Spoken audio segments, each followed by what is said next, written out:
one thing that I find interesting, and some of you guys are in local markets and you're very competitive, and that's just the nature of what we do. Here's what's great about Chicago. You got two really kick-ass local stations, and ESPN 1000 and 670 to Score. And you've got two really good program directors who are pretty passionate about their brands.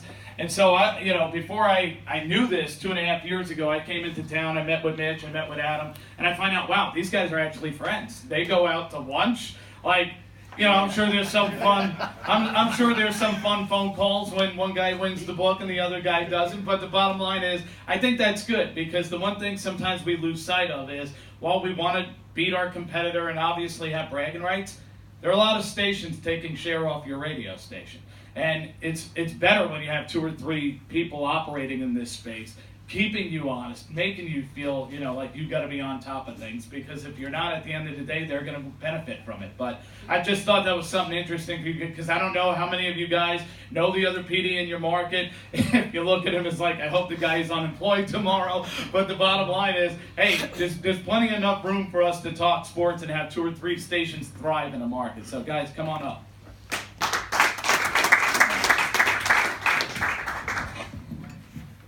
So we're going to talk about the state of national sports radio. And what's interesting about this is, Adam, you do it on the local level here, but you've obviously got your connections with ESPN. Jason, you've worked in local markets as a PD in addition to now being at Sirius.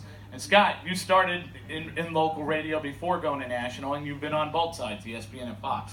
Let's start out with this. All of us in this room, there's this impression, local dominates, national is a killer, right? But yet, from a mass scale, we all are inspired, and we talk about the Colin Cowherds, the Mike and Mikes, the Dan Levitards, because we respect their talent. Scott, I'll start with you. Biggest misconception of national sports radio? Sure. So, and thank you, first of all. I love that this is a topic, and it's a great way that we can all relate with each other on this topic. So, listen, I started in local radio. I love the energy. I love the passion. I love how a whole city cultivates based on a very central fandom. What I'll say, and listen, as a national guy, I know what it's like to be in your shoes. And I know that every one of you, given the resources, would be local. Local. I fully understand that. What we do at the national level, we know that that's not always realistic, okay? Not everyone can be local based on the finances, could be based on the way a show drives a rating, etc. So what our chief goal is at the network is we bring in talent that you otherwise wouldn't have the resources to get at a local level. And what we try to do, knowing the reality of the business, we try to provide great programming and get clears on your stations. And that's really it. And trust me, I get it. Local. I've heard that a million times. I've been in it. I know it. But we provide a service to local stations to provide great talent and great programming that they otherwise wouldn't have access to. Adam, what about from your standpoint? First of all, thanks for having us. Mitch hired me, so that's why we're so close. He hired me. Mitch used to run ESPN 1000 when it first. So funny. So he hired me, and yeah, we stayed friends. I want to kill him every day, but we stayed friends, and we do get coffee in there. We do. But all right, Mitch, it's my time, okay? So. Tough room. You knew that was coming. It's a good question, the misconception, because a show like Mike and Mike, which worked here in Chicago for many years, was one of the highest rated markets was Chicago. Right. And so the misconception was, Mike and Mike or Golic Wingo or Colin Cowherd can't play in a market like that. Colin as well, when we had Colin on the local station ESPN 1000, his numbers were actually better than average and better than some local shows. But Mike and Mike, 6-7 years, they were beating the local show on WSCR in Chicago. So, there was a time where, went back and forth a little, but the misconception is, content is king, everybody likes to say, and I do believe that. But there's something to say about local when there's a big local story that maybe a national show can't cover or doesn't have the chops to cover or doesn't want to veer off from the West Coast, East Coast, playing the coast thing.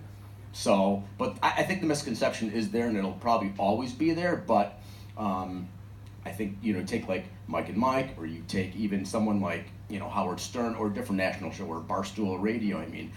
There's Big Cat is a Chicago guy. He hosts an hour. I think it's 4:00 Central or 5:00 Central. That's more of a national show. Right. But he's got a Chicago background. There's Chicago callers coming in, which pisses me off. But hey, good for him.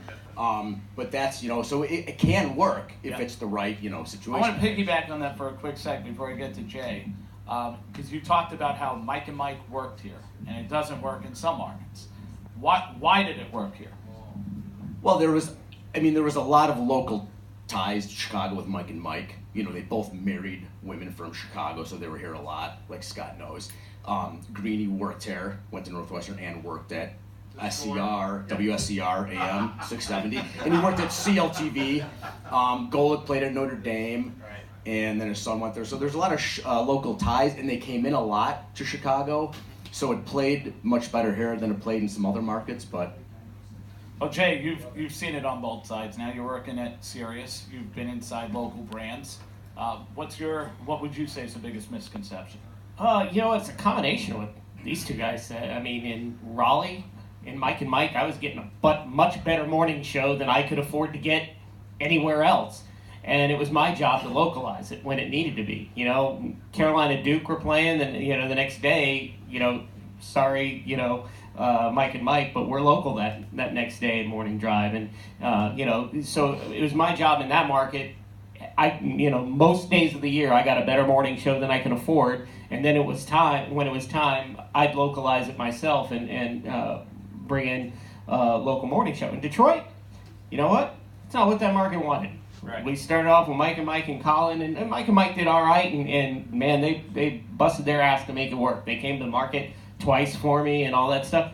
Just wasn't what it wanted, what the market wanted. But I agree, local wins 99.9% of the time, but it's what's coming out of the speakers that matters, and good content is good content. So, it's just what that market, the flavor that market wants. I mean, obviously it's an advantage when you've got the two national guys and a connection to the market as they had with Chicago. You mentioned localizing the show. Take me through that as a program director. When you have a national show on, some of these guys do. What goes into your strategy? How you make that show pop in a local market? Because a lot of times, and we've all been in buildings where there's the show in Bristol, Connecticut, or in Los Angeles, and then there's our local shows, and it can feel like a fractured radio station. So what goes into it from your end? First things first, forget about what happens on the air. It was about relationships. It was, Jeff Martindale, who was my affiliate rep at ESPN, was a friend of mine. And he knew if I was calling him to say, hey, I can't run Mike and Mike today, that it was for a good reason. It was getting to know the producers of that national show, starting up a relationship. Now with Twitter, it's even easier than it was back in the day. So I could get their rundowns. If I needed Dan Patrick to voice something for me, I could email their guys and I'd have it the next day. If I had a local, when Carolina or Duke were playing in Raleigh, and that was the biggest thing in my world, and I maybe had a story or an angle that they weren't touching on, I could pass it forward to them, and maybe the guys would hit on it. So those sort of relationships beyond, what you do in the studio and the control room, I think were kind of the groundwork to get everything in motion, So when you were talking about it, Adam, having Mike and Mike on locally here before they switched off to Wingo and Golick, what would go into your strategy of trying to make a national show feel local?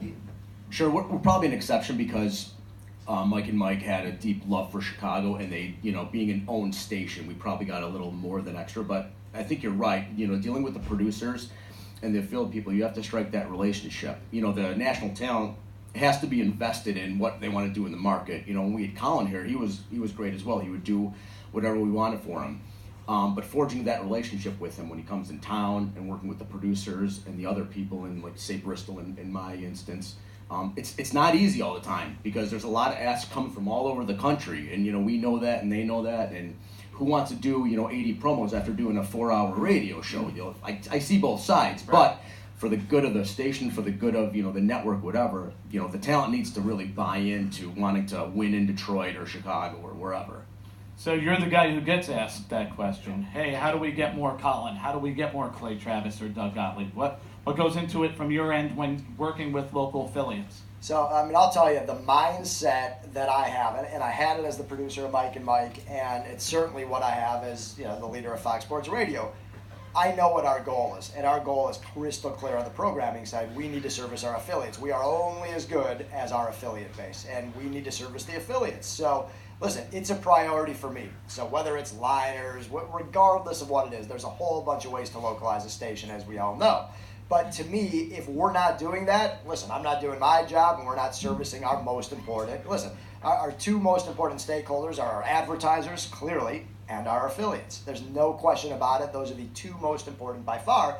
And listen, we're only as good, and I mentioned this yesterday, we're only as good as the stations we're cleared on, the AQH that we're able to provide those stations, and then, of course, the ad money that comes in. So, I mean, listen, it would be as if we wouldn't return calls from sponsors willing to come on our show if we didn't take, you know, offensive methods to grow our localization.